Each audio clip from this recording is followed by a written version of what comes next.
سلااوڕێز خۆشەویستانی ئارام ئەحمەد، هیوادارم کە زۆر باش بن. هەروە لەم ڕێگەیە ڕاوەستاوە میسم ئەمڕۆ حوتی سێیە، هەروە ویستم هەندێک قسە بکەم و هەر ئەوەنە. من ئەگەر دەسەڵاتم هەبوایە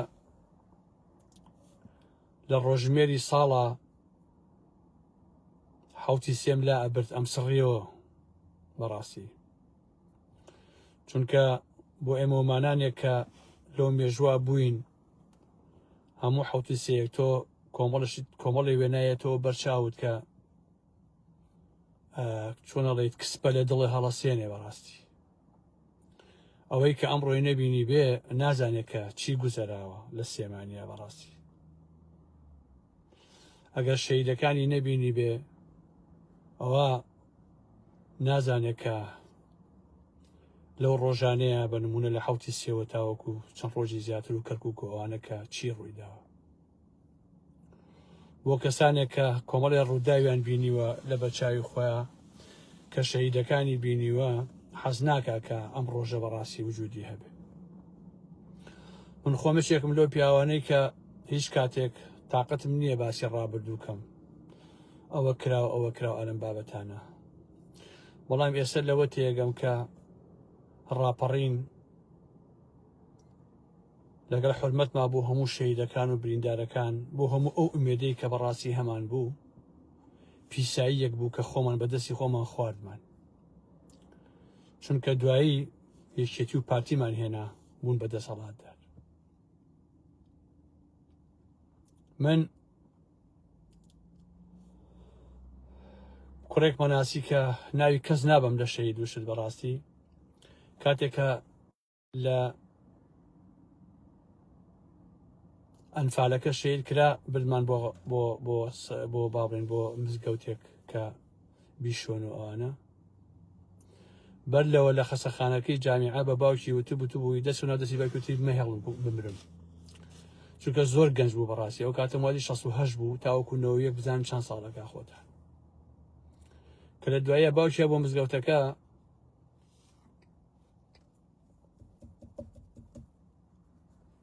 هەلێ گەڕێ. کوڕێکی کە مەناسی کە هین بوو، ڕەفیقی کوڕێکی پورم بوو، تەلەبەی مەعهەد بوو، کوڕێکی زۆر گەنج و جوان بوو. بەڕاستی لەبەر سەرا شەماڵ کوژرا بوو، وەلحاڵ تیمێک هاتن بە دەموچاوی داپۆشاوە شەماڵیان بەر. جا شەماڵ ئێوارەی بەر لەوە ئێمە لەبەر سەرا پۆلێ لە گەنجەکان وەستا بووین. ئەو شەماڵە بە ئاربیکەیەکەوە هات، هەمومانی بەخوا ناغەتفەم و بە شەق و بە جوێنان دەرکرد، وەلحاڵ پەژوبڕایی پێکردین. جا ئەو کوڕە گەنجەکە وەکو ئەڵەم ڕەفیقی ئەو کوڕی پۆرم بوو، خەڵکی منتیقەی خەڵکی گەڕێکی چوارباخ و هی عەفو باخی شێخ لەتیف و ئەوانە بوو، زۆر گەنج و جوان و ئالم بابەتانە بوو، هەتا لە ئێمەش گەنجتر بوو. بەڕاستی من لەبەر سەرا وەستابووم، بە دوای زیلێکەوە بینیم خۆی پێ هەڵواسی، وتمەوە بۆ کوێچن ئێوە؟ وتی ئێمە چین بەرەو تەوالیەکە. ئەو کاتە لە تەوالیەکە ئەو بەیانی ئەوی شەهید کرا لەوێ. بۆیە ئەو مێژووە کە تۆ بیری لێ یەکەیتەوە بەڕاستی ناڕەحەت دەبیت. زۆر جارانیش کە من تووڕێ بم، هەندێک کەسی تێر نامەوێ نووسیاڵێ کاگەرم کاکە تۆ ڕێز بگرەوە ئاوا نابێ و ڕەخنە ئاوا ناگیرێ. کورە بابە تۆ شوزانی چی بینێ سە دڵی ئێمە هەیە؟ تۆ شوزانی تۆ چی دانیشی ئاوا قساکەی کاک؟ تۆ کە خۆ ماندوو نەبووی و زەحمەتی بۆ هیچ شوێنە کێشای لەسەر حازری بۆ خۆ ئەلەوەڕێی حەقە بەڕاستی ئاوا قسە بکەیت. لە دوای 35 ساڵ بڕۆ سێری یەکێتی و پارتی بکە، بزانە کە حاڵەکە چۆنە. کاتێککە ئێمە تۆڕێبین هەر لە خۆ تووڕە نابین. بەڕاستی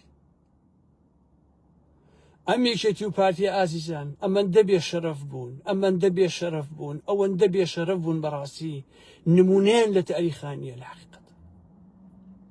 بۆیە ڕاپەڕین کۆمەڵێک لە هەرە ئینسانە دز و بێشەرەف و بێئابڕوەکانی هێنا کردی بەدەسەڵاتە. کاتێک کە من ئاوا قساکەم ئەڵێن کاکەەوە بێڕێزی. بێڕێزی بەکێ؟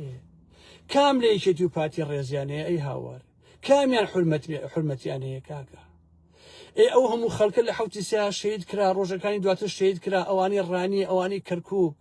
ئێستا نەوەکانی ماڵی مەدام سەفایان ڕیشیان قەڵەمیە کەن و سامانی ئەو وڵاتە ئەزن تۆ چۆن تووڕە نابی بەڕاستی چۆن قسە ناکەی کاک چۆن تۆ هاوار ناکەی ئەی هاوار چۆنە بێ کە تۆ ئاوا قسە بکەی بڵێن وەڵا کاکە تۆ بێڕێزیەکەی بێڕێزی بە کێ بە کامانە لە ڕاستیە کاک دەڕۆژ بوو ڕاپەڕین کرابوو اینجا بنەماڵی بازانی هاتەوە بۆ کوردستان کەچی ئێستا نەوەکان بوون بە کەڵەگا بە باشی لە کوردستانە ئێمەش کە خاوەنی هەموو شتەکان بووین ئەوە 30 ساڵ ناتوانین وڵاتی خۆشمان ببینینەوە باشە هەچی جاش و تەواری و خوێڕ و بێشەرە بوو لە وڵاتە لە دوێ ڕاپەڕینەوە بوو بەشت تەندیست باش موچە و گیرفانی جاش و مستشارەکان لە دوای ڕاپەڕینەوە زیاتر ئاوسا وە لە سەردەمی جاشایەتەکان کە بۆ حکومەتی بەعسییانە کرد وەڵڵا ئازیزان مەطعەم شێزادێک هەبوو لە جادەی کاوە من بەیانیان ئەچووم یادای کاک ئازاد کە لە پشتی بینی مزگەوتەکە و بینی مەطعەم شێزادا بوو ئازاد یاری ئاستم شیشەکە یا لێ شیشێک دوو شیش گەرمە خواریە ئەچووم لای شێزاد شۆربەیەکمە خواردەوەوانە لە هەشتا بڕواتانە بێت لەو مەطعەم شێزادەیە لە بەدرگاکەیە خەریکی شۆربا خواردن بە نانێکەوە تەواریەکانم بینیوە کە لە گەرمیانە مەڕوو بزنیان هێنابووە قەل و قازی ئەنفالکراوەکانیان هێنابووە کاکەچێن باشە منیش ئاوا بیرمە کردەوە ئەوەندە ئەحمەق بووم ئەموو تۆ بڵێ ڕۆژێدا بێ سەرەی ئێمە بێت ئەم تەواوی جاش و خائینانە لەم کوردستانە پاکەینەوە دەیکە ڕاپەڕینەکە کرا هەموو ئەوانە بوون بە پێشمەرگە و ئاسایش لایەکێتی و پلای پارتی باشە لە دواییشە هەر ئەوان بوون بە دەسەڵاتدار بوون بە کەڵەگا ئەیت خوا ئەم مێژوە تۆ بۆ ئەو ناشێت تفیتیاکەی بەڕاستی کاکە حەق نییە تۆ میسکەی بۆ مێژوە بەڕاستی کە لەگەڵ دوور بێ لە شەیدەکان و لە بریندارەکانانی کە زەحمەتیان کێشاوە وەڵڵا حەق میسی پیاکەی کاکە ئەوە چ مێژوویەکە فەرقی چاک و فەرقی خراپ نەکا کاکەجێ ئەوە کەی مێژوو یەکێتی و پارتی هاتن لەسەر برایم خەریکردیان بە شەڕی ئاربیج لە ناو یەکترا دەیان هەزار کوڕ یەکتریان بە کوش کرد ئەم بێشەرەف و بێ ئابڕوانە باشە گیرفانی خۆیان پڕ کرد 35 ساڵی ئێستا لە هەرێمی کوردستانە ئێمە حکوومەتمان نییە لە ساڵ 42 خاچی کوردستانیشان فرۆش بە کەرکووکیشەوە هەڕاجیان کردویان بە حەشی شعبی و ئالەم بابەتان ئێستا حەجی شعبی ئەها چەند بێ قیمەتن حەجی شعبی بەرگە هیچ شتێک ناگرن بەس بۆ گیانی ئێمە ئازا بوون یاخوا دەستی ئەمریکا خۆش بێ کە چیەکە لە حەجی شعبی یاخوا دەستی ئێرانیش خۆش بێ کە چی ئەکا لە سعودی مفتەخۆر و لە قەتەری مفتەخۆر باشە دەستی ئەویش خۆش بێت باش نییە ئەو هەموو بێشەرەف و بێئابڕۆ کە بەس بۆ گیانی ئێمە ئازا بوون ئەوە تا سەری کە ئێستا چۆنن باشە چەند جەبان و بێشەهامەتن بەڕاستی کە تۆ لە دوای 35 سال سەیرەکەی ئێستا وەڵاوە درۆنی هاتە سەر هێزی هەفتا هێزی هەفتای چی وە کەی پیاون ئێوە کاکە هێزی هەفتا و هەشتا و ئاسایش و دژە ترۆر و نازانم ئێوە هەر پیاوتان تیان نیە لە ڕاستیە ئێوە ئەگەر ئەوە شەرەف و ئابڕوتان هەبوایە پاتی وێچێتی لە دوای هەر لە دوای ڕاپەڕینەکەەوە ئەبوای یەک لەشکتان هەبوایە ئەبوایە نیوەی سامانی ئەو وڵاتە بتانایە بە چەک و جبەخانەوەی بتوان نیشتمانەکەتان بپارێزن باشە بتوان ئابڕووی گەلەکەتان بپارێزن 4 ڕۆژی کە پازارێ بۆ سلێمانی باشە کێ هەیە بەری پێ بگرێ کێ هەیە ئەم لا جاشی پازاری ئەو لای جاشی میتی تورکی و ئالم بابەتانە ئێوە هەر ئاوا بەڕاستی ئەوە بوونیەوە لەبەرەوە یەکێتی و پارتی بەڕاستی هێندە بێ ئابڕوو بێ شەرەفبوون لەو مێژووی ئێمەیە هەموو حوتی سەیەک حەزەکەم پڕ ئەبوو دەریایی دانهاخ تفم هەبێ بەس بیکەم بەدەم و بە ڕوخساری پارتی وێکێتیا بەڕاستی بیکەم بەو مێژووی پارتی وێکێتیا لە حقیقەتە ئەو بەحرەی لە دانهاخ هەیە چی ئەوتەیە حەقە هەمووی بکەی بە تف بیکەی بە ڕوخساری یەکێتی و پارتیە هێشتا دڵم ئەو ناخواتەوە بەڕاستی باشە ئەوەیە ئەو مێژوە سەخیفە بەڕاستە ئەوەیە ئێمە خاوەنی ئەوانین کاک ئاری هەرچی نیە دانیشێ لە سێمانی قساکە عەلی حەمە ساڵەیە ئێستا گیرفانی خۆی پڕەکە فڵان و فیسارەکانیان کاکە پاڤڵ و قوباد و نازانم کوڕی مەسعود و مەسرود و فڵان و فیسار ئەلەم بابەتانیە باش نییە خەڵکی ئێسەیە عیدی میلاد وە مەسرود بازانیە کات باش نییە کاکە 10 ساڵ بەگە ڕاپەڕینیش کامێرەمانی باوکی بۆ مەسرود بازاني ئێستا ئەو شتە لە باشووری کوردستان ئای چۆن کاکە ئێستا کوڕەکەی ئەو مێدیای هەیە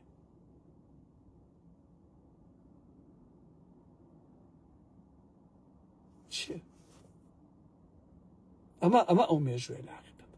بۆیە هەموو حوتی سێ لە ڕاستیە من ئەوەندە نیگەران و قەلەقە بم هەتاقەتشم نییە قسەی لەسەر بکەم لەوە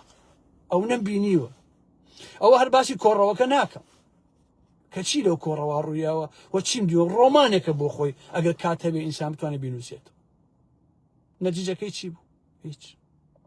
زۆر خەممە ئێسا کە هەلومەرجێکی ناوشێتری پێشەوە کوردستانی ڕۆژ ئاوا ڕزگار بێت ئەتەسم هەل لە ئێساوە دیموکرات و کۆمەڵەکان و حسێنی یەزدان پەنا و کێبچنەوە بۆ باشووری بۆ ڕۆژهەڵات و خوانکەن بە قارەمان و ئەوانیش دەستکەن بە دزی و بە تاڵانی و بە شەڕەخۆری و ئارم بە باوەڕکەن ئێستا لە ئێساوە لەوە ئەتەسم ئەوانیش وا بکەن باش نییە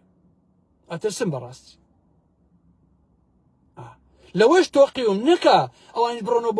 بۆ ڕۆژهەڵاتی کوردستان دەستکەن بە فرۆشتنی هەموو ڕۆژهەڵاتی کوردستان خۆیان گیرفانیان پڕکەن دەستکەن بە دزی و جەردەی وەکو یەکێتی و پارتی لە ئێستایشەوە بەڕاستی خەمی ئەوە مەکە ناخۆشە لە واقع تۆی ئەو هەموو خەڵکە گیانی خۆی بڕۆسێریکە ئەو هەموو دایکە کاکە هەموو دایکی داما هەبوو بە لفکە چنین و بە قڕ بەسەری کوڕی پەروەردەیە کرد شەهید ئەکرا چ لە شاخ بێت چ لە شار باشە لە دوایش نەتیجەکەی سیرەکەی کۆمەڵێک گەجەر و گوجەری لات و پوت هاتوون دەستێمانی لە هەولێرا بۆ خوان ئەی خۆن و ئەلەوەڕێن لەسەری هەر خەریکی خانم بازی و خەریکی پارە کۆکردنەوەن و ئاوە ئێمەش بوون بە بێگانە باشە کاکەگیان آخر چەند ساڵە لە باشوون ئەتەسم ئەوانیش فەرهەنگی یەکێتی پارتیان هەڵگرتە بێ حیزبی دموکرات و کۆمەڵەکان و ئالەم بابەتانە بڕۆنەوە بۆ ڕۆژهەڵاتی کوردستان لەوێ ئەوان دەستکەن بە گیرفان پڕکردن هەر بەخوا ئێستا خەمی ئەوە مەکاکەش ئەرەوەڵە قاسملو لە نەم سات تیرۆر بکرێ شەید فواد کاتی خۆی تیرۆر بکرێ جعفەری شەفیعی لە ڕێگەی بەغا وەرگەرێت و شەید ببێ دوایی ئەمانە بڕۆن لە ڕۆژهەڵاتی کوردستانە بۆ خۆیان بیخۆن گیرفان باوەڕکە خەمی ئەوەمە هیوادارم وانە بێ هیوادارم دەست و تەجروبیان وەرگرتبێ لە باشووری کوردستان ئەوان دەست نەکەن بە چەتەی و دزی و جەردەی هەر ویستم دەلە دڵێ بکەم زۆر جار ئەو هەنێک کەسن کە ڕەفیقی کۆن ڕەفیقی مناڵی تەلەفۆنەکە کاکەوە ڕەخنە نییە تۆی گریتووە کە ڕەخنە چی بکەم ڕەخنە بڵێم چی بە بنەماڵی بازانی بڵێم چی بەسەرانیەکێتی و پارتی من بە پاڤڵۆ قوبات چی بڵێم کاک من بە کۆنە سەیکێتیەکان سەیکێتی کە هەموو کوزیان تەڵان کە چی بڵێم ئەی هاوار هەلومەرجێک هاتووە پێشەوە لە حوتی 3 ساڵی 92 بە بۆنەی شەڕی خلیجەوە خۆ ئازیاتی پارتی وێکێتی نەبوو بەخوا باشە حکوومەتی ئەمریکا و هەپێمەکە هاتوونە خلیج عێراق پەلاماری شوێتی یابوو ئەمە بوو بە بیانوویەک بوو ئەم ئەمریکی ئێستا هەیە ئیتر نەڕۆژنەوە بۆ ئەوی کە ئەمڕۆ ڕوو ئەدا لە ئێران و لە ناوچەکەیە بەڕاستی ئێمەش ڕاپەڕینمان کرد دوایەکێتی و پارتی هاتنەوە حکوومەتی ئەمریکا هێڵی 36 ئەوە کرد باشنی دژە فڕینی کرد کوردی پاراست مامە بۆش خۆ ئازادی پارتیوکێتی نەبوو بەخوا ئازای جەرە تەڵەبانی بوو نەزان وەڵڵا ئازیزان ئەگەر ڕووداوەکانی خلیج نەبووە و ئەمریکا نەبووە بە 100 ساڵێکێتی پارتی یەک گوندیان پێ پاک ناکرایەوە لە کوردستانی باشوورە یەک گوندیان پێ داگیر ناکرا بەخوا وەکو چۆن ئێستا ئەگەر ئەم شەڕە نەبێ هەرچی حیزبی ڕۆژهەڵاتی یەک گوندی لە ڕۆژهەڵاتی پێ ناگیرێ ناتوانێت قەزایە بگرێ ئەگەر ئەم هەلومەرجە مێژوویە نەبێ لاکەت باشە کاکە ئەمە واقعات ئێکە هاتن ناندوانی حکوومەتی دروستکەن ئەی هاوار هەر ئێستا لە سلێمانی مەسینە گرانە بێ مەسینە کاکە هیچ لە ئێرانەوە نایەن بەیانی لە تورکیاوە شەڕ دروست بێ کە دوای ئێران سەرەی تورکیا ئەبێ ئیتر ئێران یا بێت تەسلیم بێ بە ڕێکەوتن کارەکە ئەمریکای بێ بڕۆخێ خۆ دوانە بەدەر نییە بەڕاستی ئای بە ڕێکەوتن کە بشتێکی ئاڵوگۆڕێک بێ لە ناوچەکەیە باشە تورکیا ژوای لێیە باشووری کوردستان ناتوانێت غازی هەبێ ناتوانێت نەوتی هەبێ ناتوانێت ئاوی هەبێ ناتوانێت کارەبای هەبێ ناتوانێت حتا نانیشی هەبێ کاکە معقول نییە تۆ لە 35 ساڵا 4 کارگەر نەبێ 35 ساڵ تۆ کەتی پکشت و کاڵەکە لە باشوور کوردستان سفر بێ کاکە ئەمێکێتی و پارتێ زۆر بێ قیمەت و بێ ئابڕون بەڕاستی کاکە زۆر بێ قیمەت و بێ ئابڕون باش نییە 35 ساڵ تۆ نەتوانی بەرگەی نەتوانی هێزێکی سەربازی هەبێ کە دیفاع لە وڵاتەکەی خۆکە کاکە هێزێکی بوو بەر بۆ کوشتنی ئێمە بۆ لەناوبردنی ئێمە هێزەکەیان هەبوو باشە کاکە هیچ شتێکی تۆ معقول نییە کاکە حیزبی بەعەل لە 68 کودەتای کردووە لە 79 خۆماڵی کردووە کڵاوی کردە سەر پارتی مەلام سەفا بە ناوی فازات و تا ساڵی 75 خۆی پڕچە کرد ساڵی 91 و 92 93 ڕووخاوە ئەمەی 29 ساڵ حکومی کردووە لە عێراق حیزبی بەعەز باش نییە بە 6 ساڵ شەڕی ئێران و عێراقیشی کرد لەماوەی ئەو 28 ساڵەیە کاکە سالیگەن 70 80 90 23 ساڵەکە کاکە 8 ساڵیشی شەڕی ئێرانی کرد باشە بە هەموو هێز و توانایەوە شەڕی ئێرە تۆ 35 ساڵیشەی کێتی پارتی وەڵامە هێزی هەفتایەوە ئەمە هێزی هەشتایەوە دژتۆرێکێتیەوە دژتۆری پارتیەوە ئەوە نازانم تەڕەماشی نازانم تاکە پێڵاوی نازانم چێیە ئەی ڕیباوکی باوکتان ڕەش بێت باشە ڕیبابی بابتان ڕەش بێ هینی هەر هەبووتان بۆ خۆتان و ئەخلاق و تۆ شەرەفتان لەم 35 ساڵایە کاکە کەتی کشت و کاڵم گەورە ئەکرد کە خەڵک بتوانێت بۆ خۆی گەنم کا فلان کا ئەمە بکە ئەوە بکە کاکە چەندین کارگەی گەورەمە کردەوە بۆ لە باشووری کوردستانە بۆی بتوانێت بەرهەم هەبێنێ کاکە دەیان هەزار کرێکا 100 کرێکار مەخسە سەر ئیش کاکە تۆ هەر مشەخۆرت پەروەردەکرد هەر دوو لە ڕێ ئەو دزوو حیزی پەروەردەکرد هەر ئافەتی لەش فرۆشی هێنا کاکە ئەمە کارەباکی مەسئول بازانانی بکە دڵمان پێی خۆش بوو ئەوە تەکە حاڵەکەیتی کارەباکەشی ئەیبینی 24 ساعاتەکەی باش نییە بەشە نارێ گوڵە پێداگرسێنێ کاکە باش ئەڵێ میزە چرکێتی کارەباکی مەسئول بازاری ئەڵێ میزە چرکێتی کاک باش نییە ئەمە ئەوەیە ئەمە ئاسایشەکەی یەکێتی جیایە و ئەمە هی پارتی جیایە و ئەمە هێزی هەشتا و ئەمە هێزی هەفتای فڵان کەس و ئەمە نازانم جەترۆری چێ و ئەو دنەکە ئێوە کەی پیاون بابە ئێوە کەی کوردن من سێرم لێ بەڕاستی خەڵک ئێوار بە کوردیش بزانێ بە قورئان ئەی بۆ مسی بەسای ئەوەتان نەکرد خۆشتان توانی بەشی خۆشتان برن و ژیانێکی شاهانشتان هەبێ خۆتان و وەکو بەشەر بە خۆشتان بژیانایە و کەس و کاتان بژیانایە و ئەو مرێتە داماش بۆ خۆی تیا بە حەسایەتەوە و ئەگەر هەلومەجی هاتە پێشەوە ناوچێ بتانتوان دیفاع لە وڵاتی خۆتان وەڵڵی ئازیزانی ئارام ئەحمەد پازاریەتە منتیقەی سێمانی پیاو نییە بەری پێ بگرێت مەگەر ئەمریکا بە خێری خۆی بڕوا شەڕی لەگەڵا بکە کاکەجان ئایلۆ حەشی شعبی نەهاو کاکەجان یەکێتی پارتی چ لەسەرشان ڕایان نەکرد یەکێتی پارتی دانیشتبوو دڵی خۆی بەوە خۆشە کرد ئەمە 16 ئۆکتۆبەر یەکێتی خیانتی کرد و خۆ تۆ دارت تێ نەبڕابوو یەکێتی خیانتی کرد مەسعود بازرگانی تۆش هێزەکەت ببردایە کەرکووک ڕزگار کردایە بوو تایەکێتی تۆ بێخلاق و خۆڕیت تۆ 16 ئۆکتۆبەر کرد تۆ کەرکووکی فرۆش ئەوە من دەچم ڕزگاریەکەم بۆ کەرکووک ئەی بۆ نەوە کرد تۆ خۆ تۆ ئەی هێزی ئەمە هەموو هێزە بۆ چییە کاکە ڕاکەفانی بۆ چییە تۆ ئەی زەحمەت نەبی ئیبا تۆ بوو کردایە بوو تایە بە شانازی بۆ هەموو گەلەکەمان بەڕاستی یەکێتی ئەمریکی خۆ تۆ هیچ تۆش هیچی نەکرد تۆ نەچی دیفاع لە کەرکووکی کاکە نەچی دوو فیشەک تەقێنی بچوتە کاکیش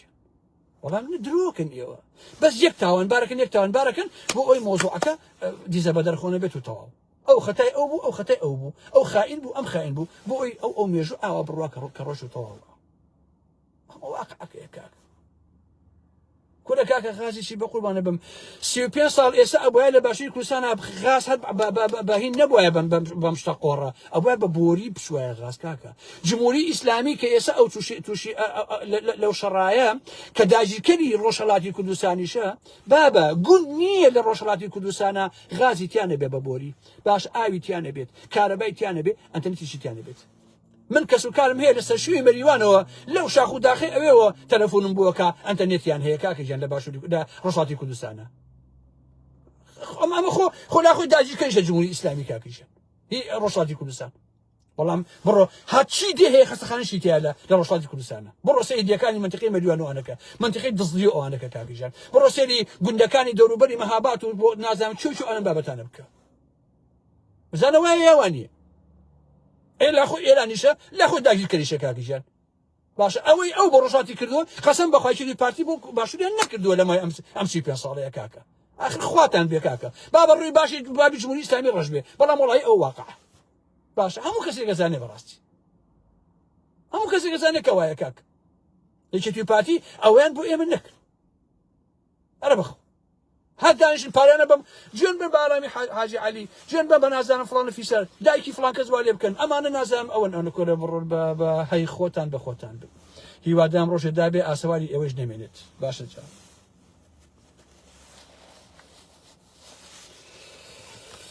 لێ گەڕێ کاکە لێ گەڕێ عەزیزان وازی لێ بێنە ئێوارێکی خۆشتان بێت بەخوا هەموو حوتی سەیەکە کە هێتە پێشەوە من ڕێک کۆسمەکەوێ بەڕاستی ئەبێ خۆم مەشغوڵکەم بڕۆم چوزانم باش نییە بۆی کە ئەو هەموو یادەوەرێ نێتەوە بەرچاو باش بەخوا پێغەمبەر عایلەم بینیوە لەو حوتی سەیە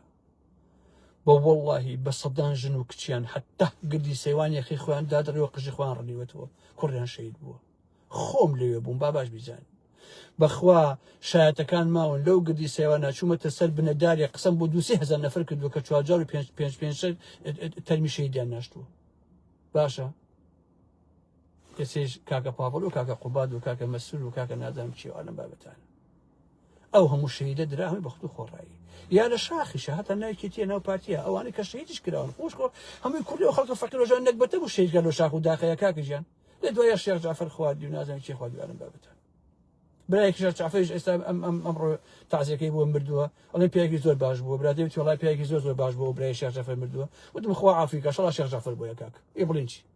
بڵێن چی کاکەجیان ئەوە پیاوە چاکەکەیەتی کە برای شێخ جعفەر ئەمرێ شێخ جعفەر ئەمێنێ یا شێخ دێر ئەمێنێ وتم شەڵا شێخ جعفەر بۆیە کاک خۆڕیشەکەم بەسەری خۆمە خوا عافیکە یا خوا مادەم پیاوێکی باش بووە خوا عافیکە ئەرەوە وتم شەڵا شێخ جعفەر بۆیە کاک بەخۆ دەی ئازیزان خواتان لەگەڵ بێ خۆشەویستان ئەوە هەر یادەوە یەک بوو لە حوتی سێ سەری ڕێز بۆ هەموو شەهیدەکاندا ئەنەوێنم من هیچ کاتێک ئەو شەهیدانە بریندارەکان ئەوانەی کە زەحمەتیان کێشاوە لەو ڕۆژەیە قەت لە یادیان ناکەم بەڕاستی هیچ کاتێ لە یادیان ناکەم ڕۆحی هەر هەمیان شاد بێ بەداخەوە کە خوێنی هەمووشان بەفیڕۆ ڕۆی بەڕاستی بەفیڕۆ ڕۆی ئەرە وەڵا حیفێ خواتان لەگەڵ بێ ئازیزانی ئەرێ قەسەم بەخوا هەمی کوڕە هەژار بوو برا من حوتی سێ ئاگادارم قەسەم بەخوا ئەوەی شەهید کراوە یەک کوڕە دەوڵەمەندیتیان نەبووە بەخوا کوڕە دەوڵەمەندەکان و ماڵە دەوڵەمەندەکان لە دزی دەرگاکەیشەوە ئاوا دەرگاکانە کردەوەیان و ئەوە چی ڕوئەیە زەحمەت نەبێ خوا لەنەوە ڕاپەڕینە نەهاتنە درەوە بۆی نەکوژێن هەمووی کوڕە فەقیر بوو باش میزان هەمووی کوڕە فەقیر و هەژار بوو حەزەکەی یەکەیەکە بڕۆ هەموو شەهیدانی سلێمانی و ڕانیە بێنە ئەوانەی کەرکووکیش بێنە ئەگەر هەمووی کوڕی فەقیر نەبوو ئارام ئەحمەد نەبوو هەمووی مناڵە فەقیر بوو ئاگدایتن بە قورئان ئەرە وەڵڵاهی كورارا والله شاء شيخ جعفر بويا نقول بياكي باش بو كاك حسيني نا ندمشي نا خو عافيك روحي شال يا اخو دي عزيزاني ارام احمد خواتان لقلبي عزيزان خواتان لقلبي بخير لا مش بالروم